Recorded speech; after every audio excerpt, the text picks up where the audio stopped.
So with that, Nathan, come on up and read our Torah portion today for us. Shabbat Shalom. This week's Parashah is Parashah 48, Shoftim. It starts in Deuteronomy chapter 16, verse 18. You are to appoint judges and officers for all your gates in the cities Adonai your God is giving you, tribe by tribe, and they are to judge the people with righteous judgment. You are not to distort justice or show favoritism, and you are not to accept a bribe, for a gift blinds the eyes of the wise and twists the words of even the upright. Justice, only justice you must pursue, so that you will live and inherit the land Adonai your God is giving you. You are not to plant any sort of tree as a sacred pole beside the altar of Adonai your God that you will make for yourselves.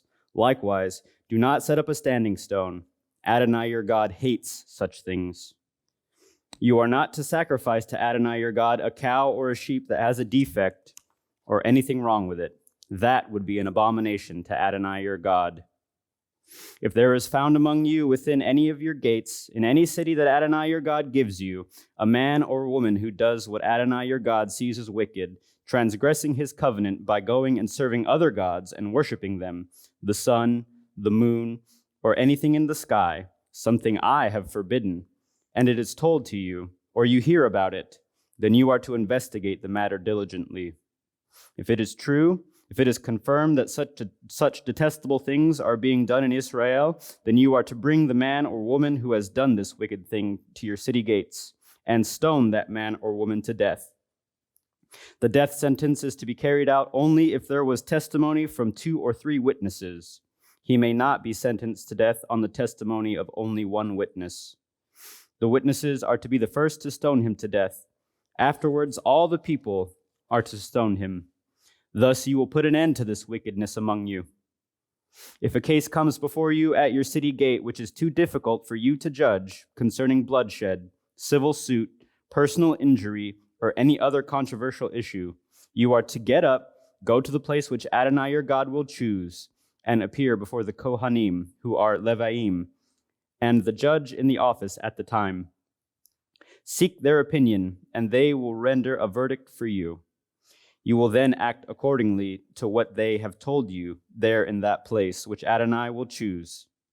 You are to take care to act according to all their instructions. In accordance with the Torah they teach you, you are to carry out the judgment they render, not turning aside to the right or to the left from the verdict they declare to you.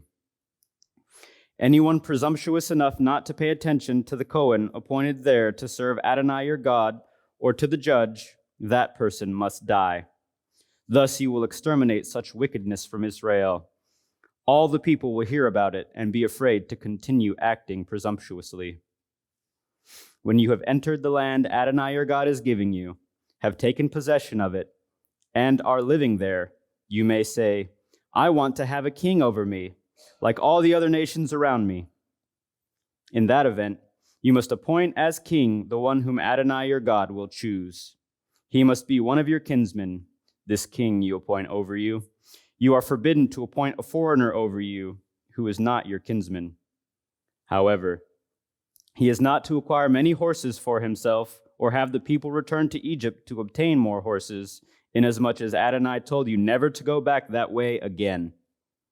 Likewise, he is not to acquire many wives for himself, so that his heart will not turn away, and he is not to acquire excessive quantities of silver and gold. When he has come to occupy the throne of his kingdom, he is to write a copy of this Torah for himself in a scroll, from one the Kohanim and Levaim use.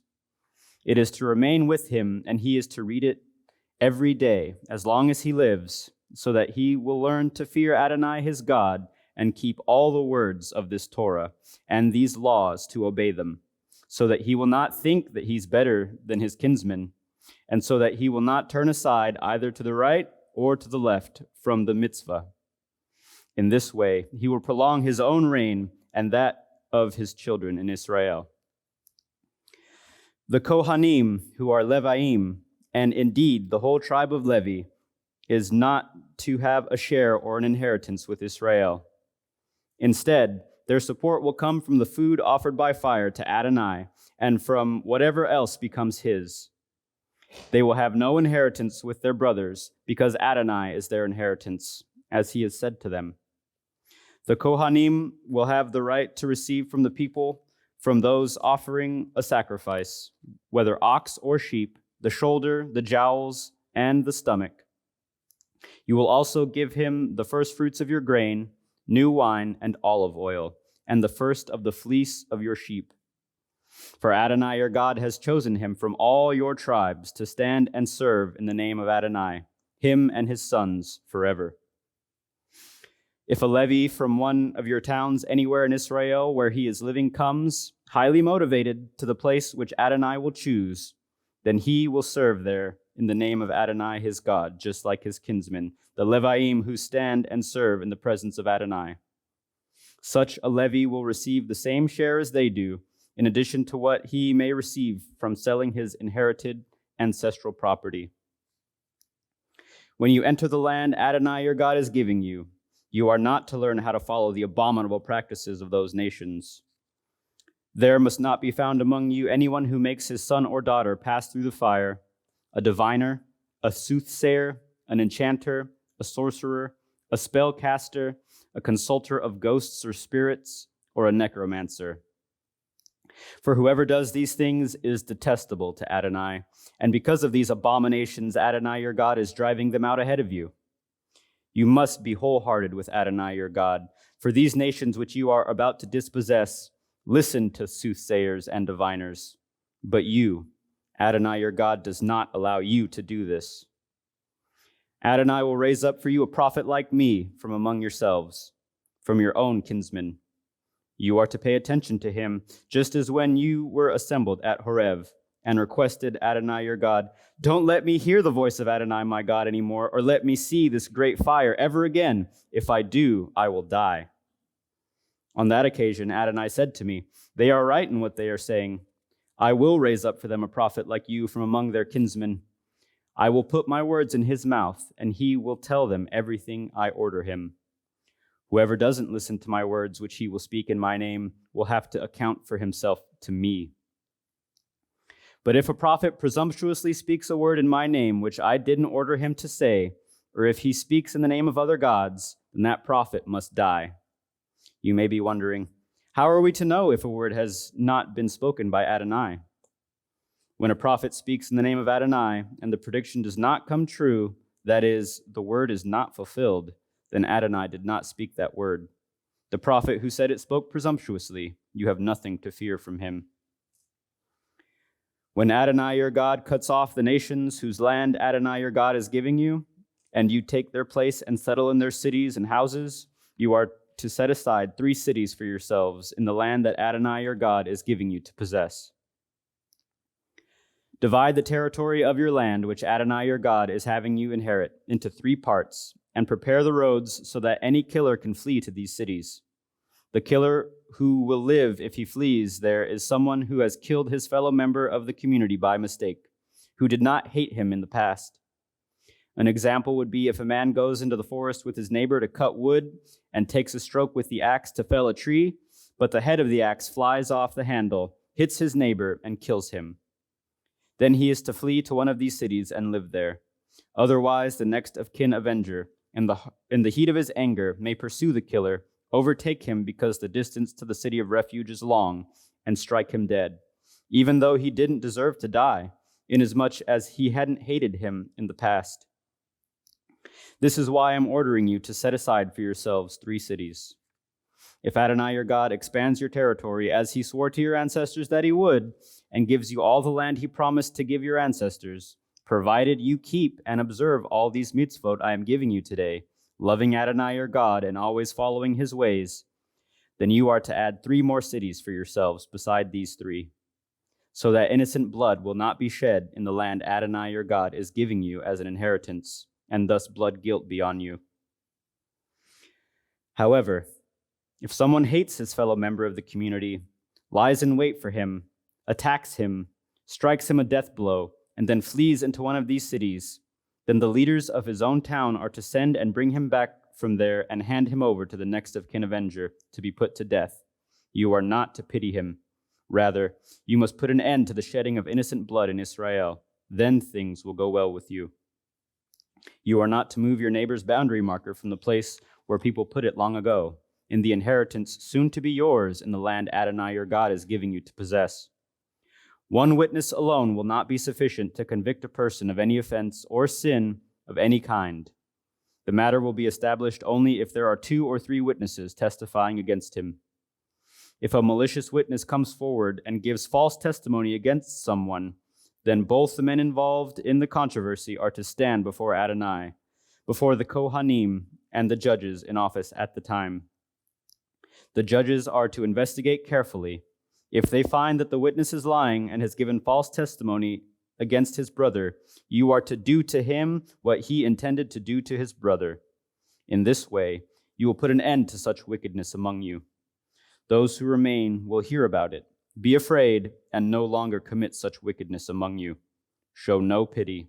Life for life, eye for eye, tooth for tooth, hand for hand, foot for foot.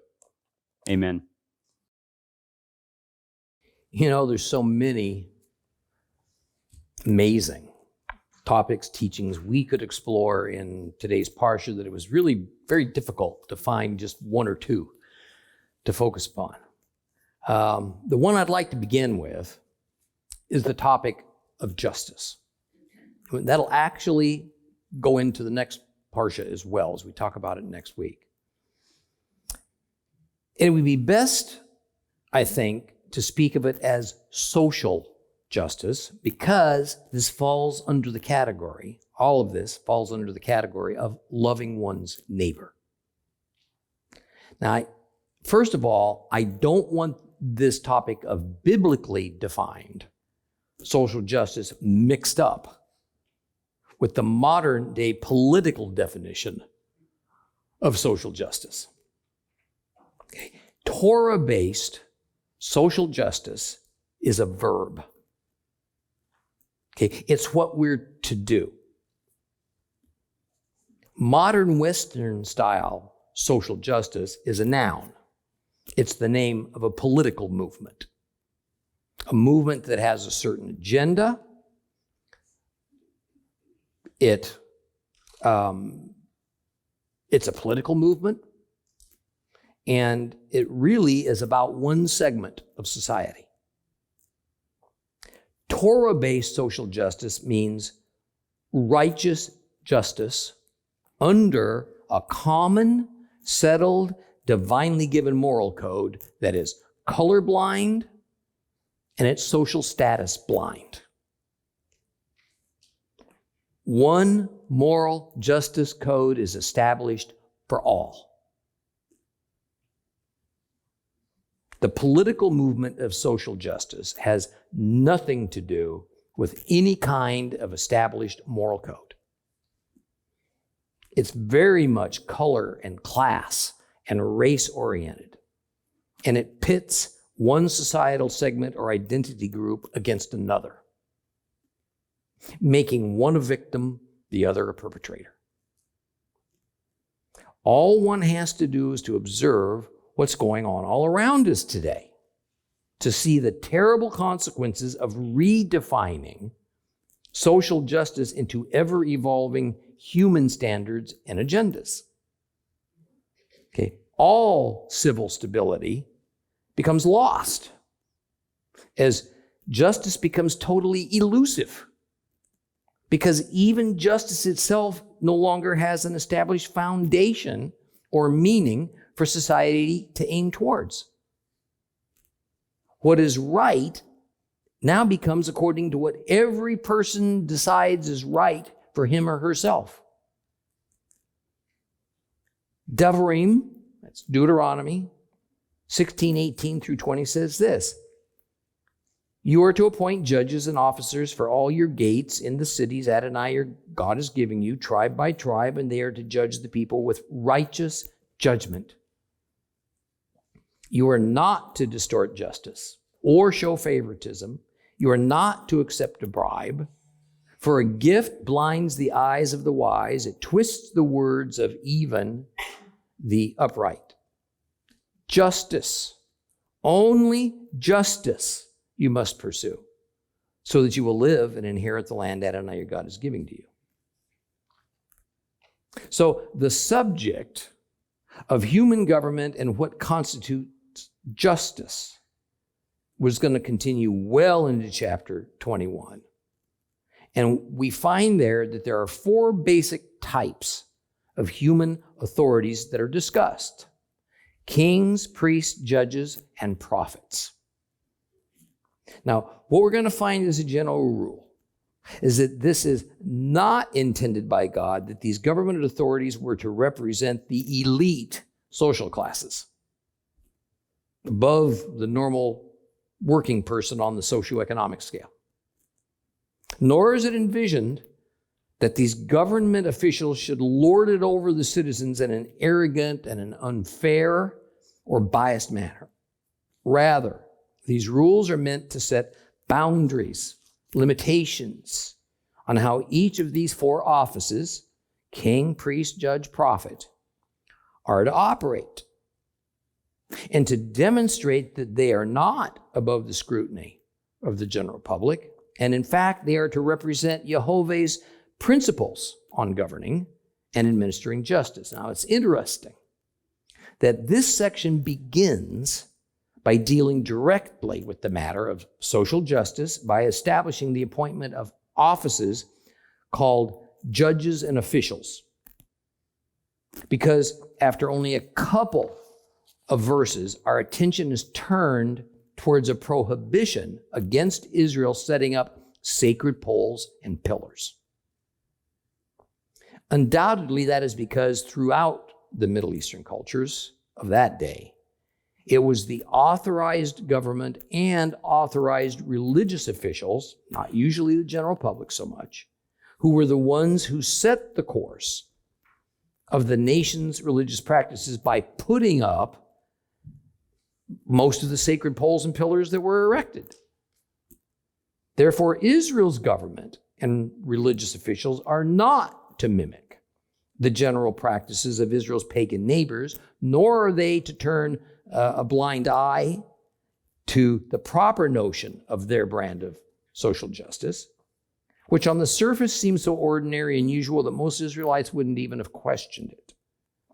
So the first words of verse 18 are most literally recorded as, "You shall appoint for yourselves judges." Now, I point this out because the first question that any Israelite would have asked is, who has the authority to appoint the judges?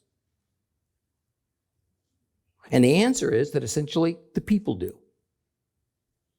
And since tribal systems employ elders as the representatives of the people, elders were leaders who, while beholden to their tribe, were not necessarily to be beholden to the tribal chief. It was actually these elders who were supposed to appoint the judges. Now, the Hebrew word for judge is shephet. And shortly after Israel conquered Canaan, we enter the 250 to 300 year period of the judges who ruled and lived and led and delivered Israel from foreign oppression. And we have an entire book of the Bible, one of the most fascinating books of the Bible, by the way, that addresses this period, and appropriately it's called the Book of the Judges, all right, or the Sefer Shoftim.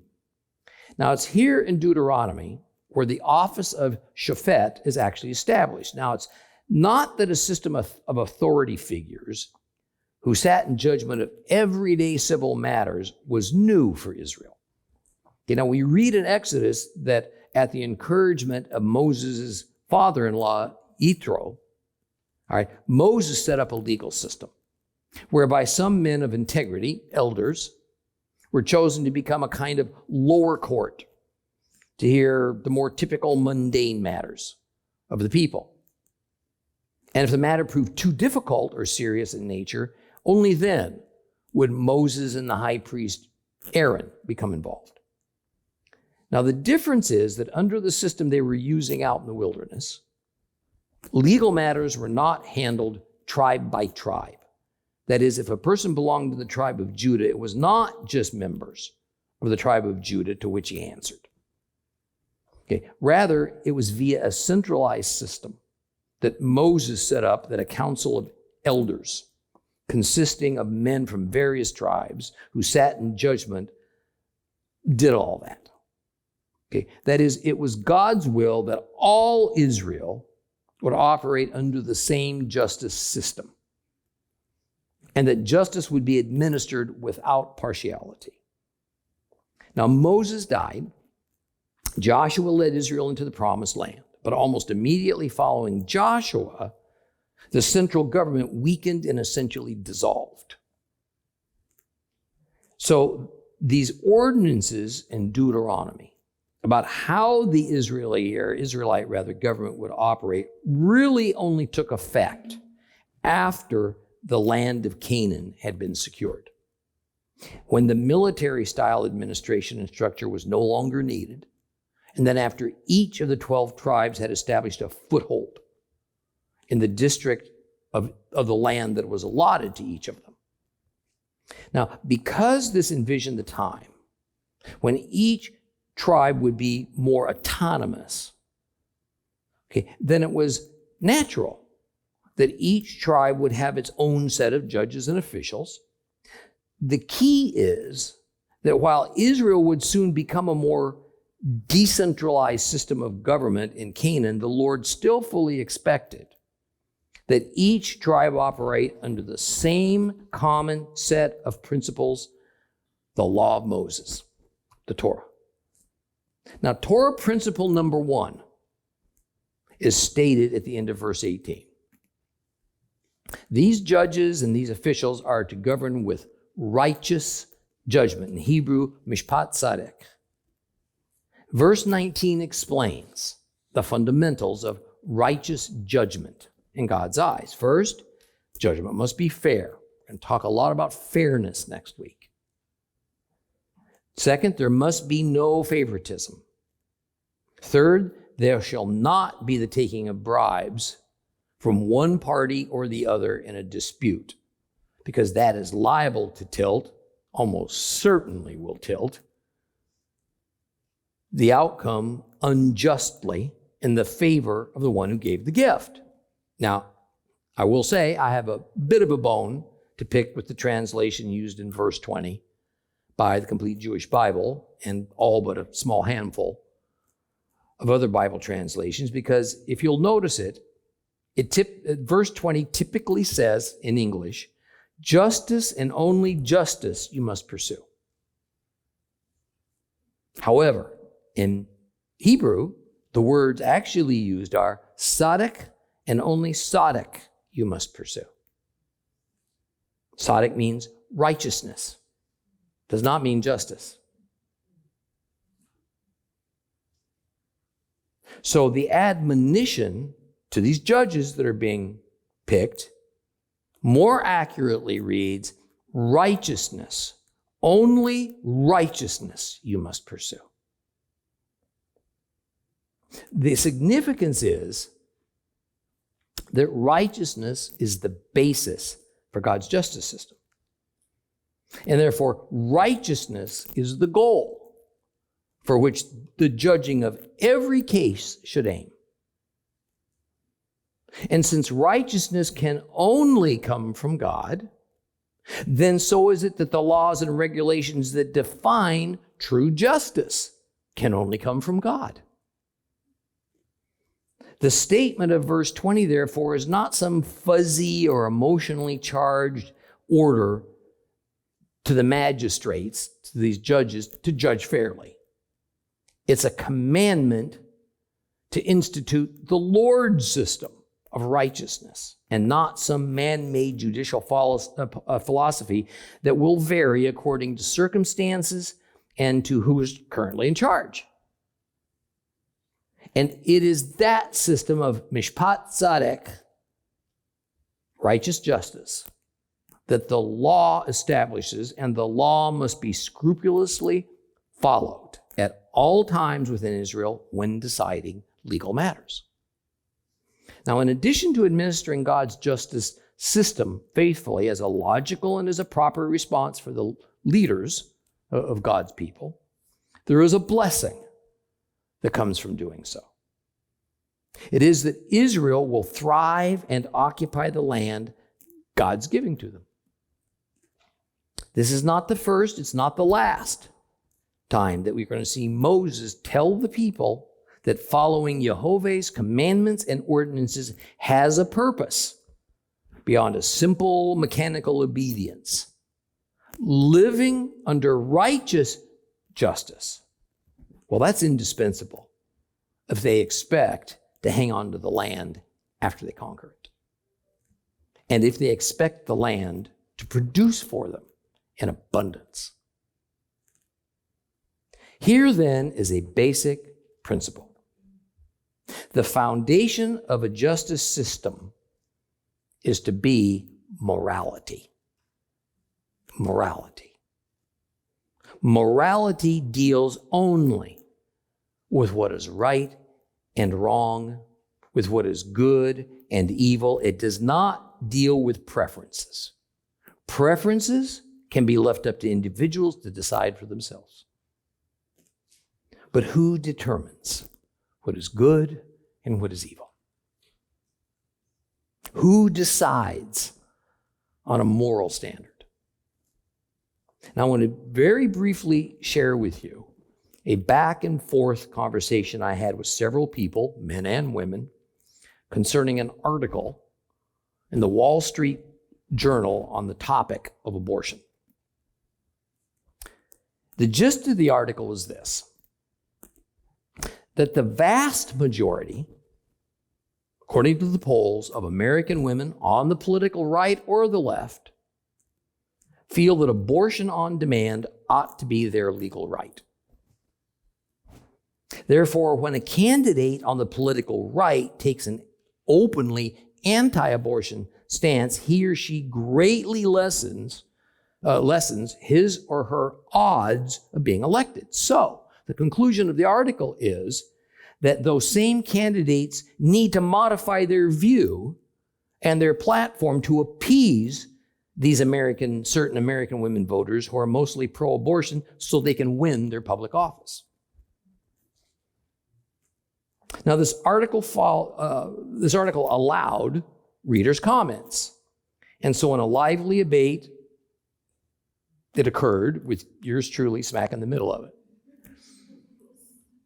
That stuff is like moth to a flame for me. I mean, I just can't avoid it. Well, I will tell you, I quickly found myself in the minority. The approach I took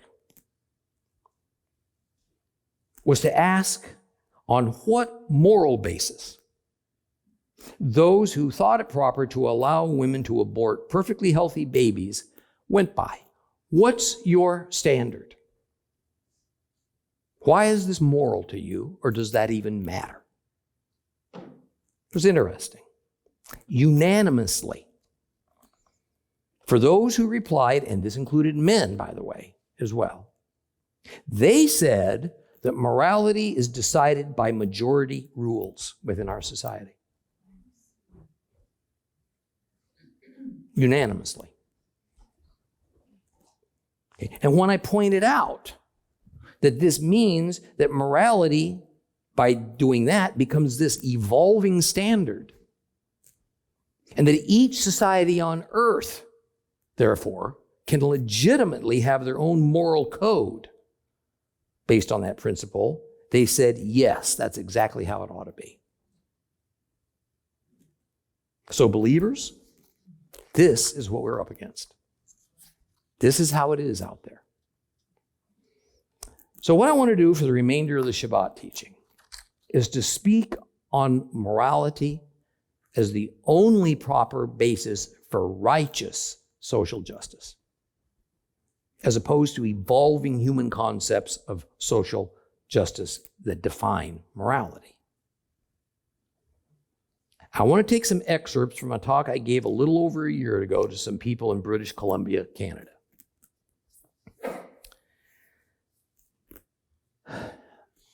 After Germany lost World War II, the German Nazi leaders were put on trial, a very famous trial at Nuremberg. And the trial was unprecedented. And so the basic argument arose over which law code ought to be used to judge these men. The Nazi defendant's attorney claimed that to try these men using anything other than Germany's law code would be ex post facto. That is, that's a legal term that says trying them on laws that did not exist for them at that time, and for which, therefore, they bore no legal obligation, was not right. You can't do that. In fact, a number of international law authorities that were not German agreed with that legal theory, which had been a principle of law in the Western world for a long, long time. The chief prosecutor of the trials, Robert H. Jackson, however, appealed to the existence of a permanent, immutable values and morals that transcended culture and time.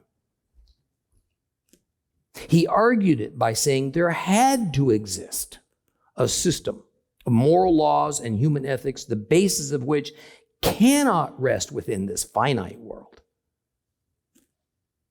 Otherwise, how could anyone in good faith come to the conclusion that what the Nazis did was wrong? Or how could it be called immoral? What this comes down to is who determines evil, therefore, who determines morality? You see the logic to this? And when we say there's such a thing as evil, it is an admission. There is necessarily such a thing as good. And when we accept that there is good apart from evil, we must also necessarily agree that good can only be based on a moral justice system coming from the same source of authority. And it's some particular source. Otherwise, there's no way to define good and evil. Therefore, no way for us to discern or to differentiate between good and evil. You can't even define it. So it follows then that if there exists a moral law code of good and evil, there has to be a moral lawgiver. We good so far? But who might this be? Now, Judeo-Christianity and its various offshoots generally claim to operate on a belief that the moral lawgiver is God and that he has given all mankind a universal code of morality. Another critical element of the moral law code that defines social justice that we must wrestle with is this one. And I've spoken on this before. Is it an objective or a subjective moral code? Are the morals spelled out absolute, or are they flexible, even changeable with time, with circumstance, even left up to each individual or nation to decide? The atheist philosopher Louise Anthony writes, "I take it that theists and atheists will agree about what it means to say that our morality is objective. First, whether something is right or wrong does not depend on any human being's attitudes towards it. And second, that moral facts are completely independent of the human will." This is from an atheist. See, if we agree that by its very nature that the moral law code that we go by is objective and its source is an eternal and unchanging God, then the laws of morality, out of sheer necessity, must be presented to humans as coming from outside our sphere of humanity. So then, as humans, how do we apprehend that moral law code from God, the lawgiver, so that we might follow it in obedience. How do we get it? See, the reality is that the only written moral law code in the Holy Scriptures, the moral law code given to mankind by the moral lawgiver, is the law of Moses. There is no other. So the big question for God worshipers, for all of you, is this: does the moral law code that God gave to Moses still matter?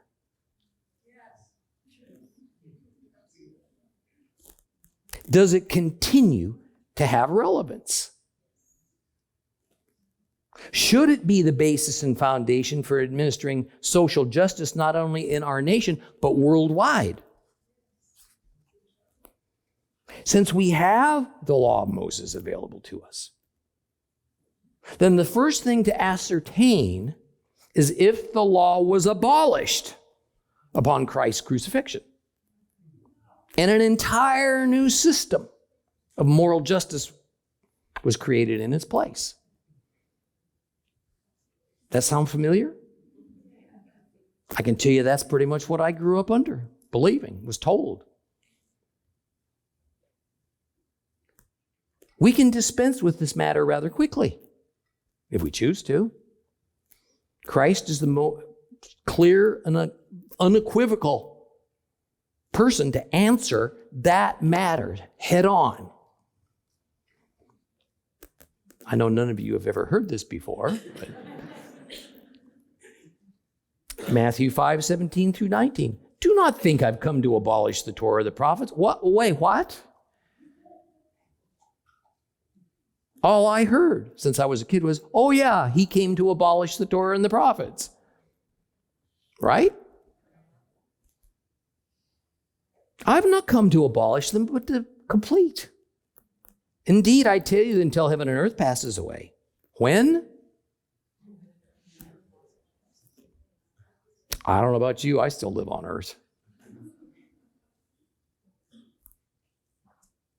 I tell you, until heaven and earth passes away, not so much as a yud, not a stroke, the tiniest marks, in other words, made in the Torah, not till everything that must happen has happened. So whoever, I'm a whoever, are you a whoever?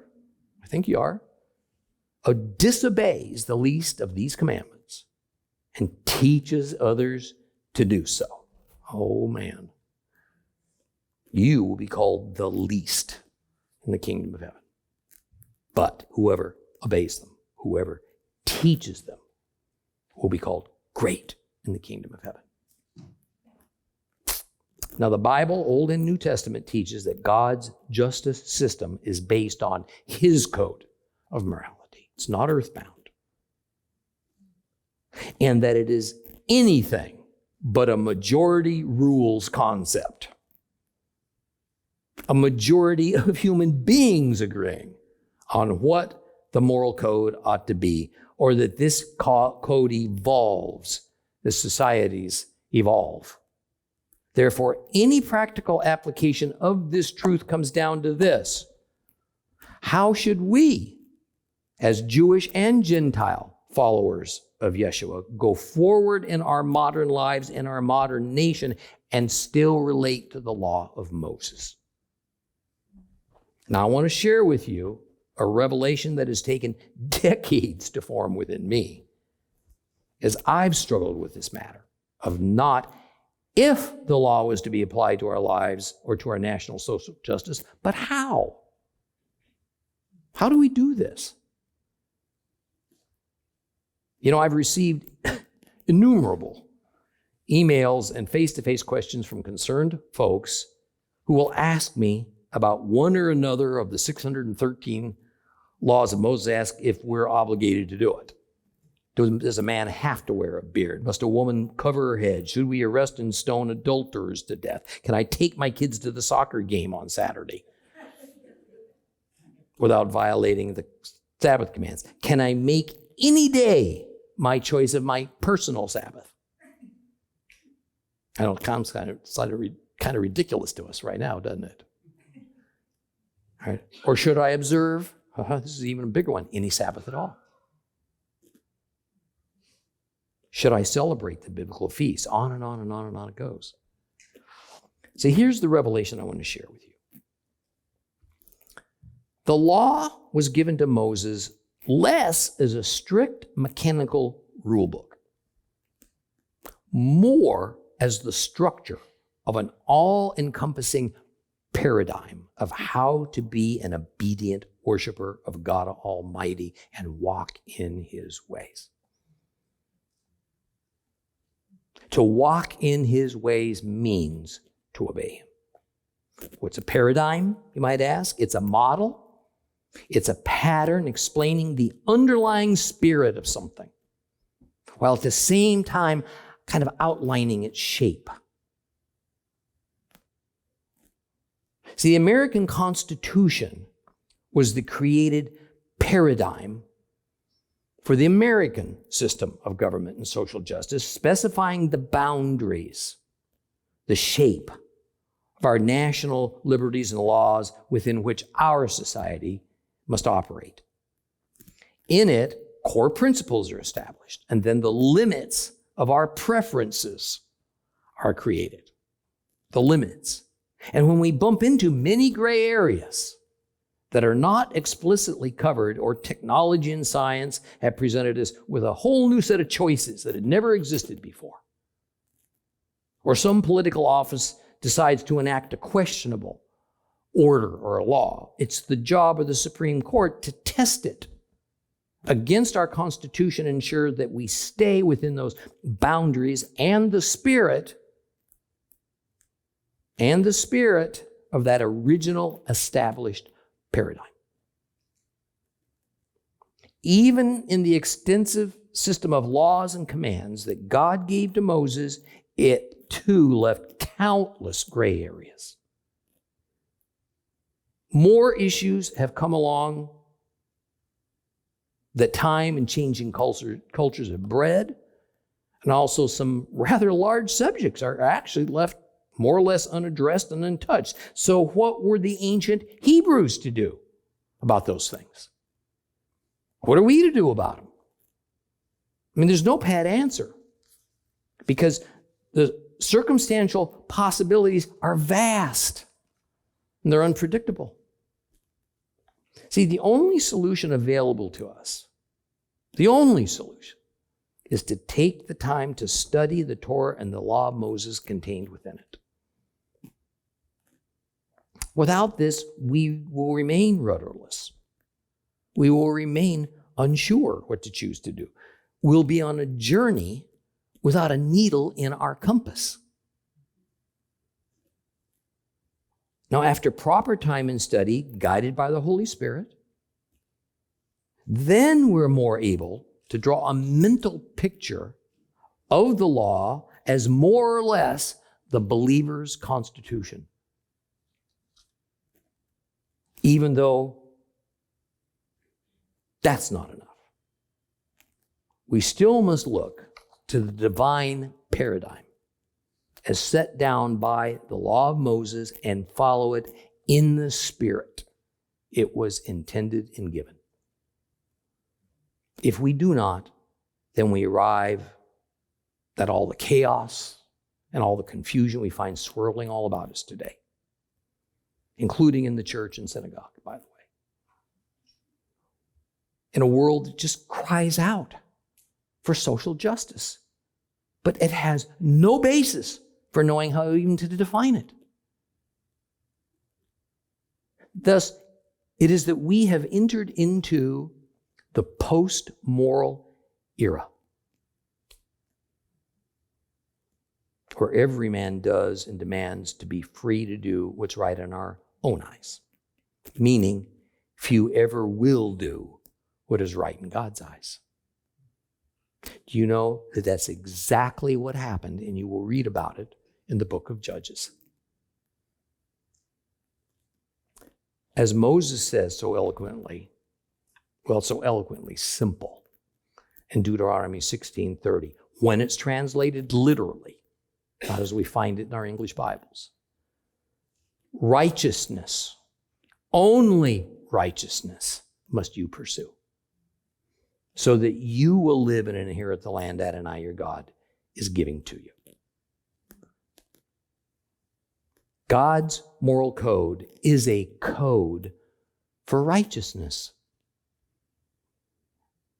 And going by this code for righteousness is how we are to administer social justice in all circumstances. To do anything else is unrighteousness. And yes, it's a trespass against him, no matter what our emotions or our personal sense of justice and fairness might otherwise tell us. For more teaching and information, visit us online today. Come and be a part of our fellowship. Here at The Seed, enjoy worshiping and learning God's Word with us.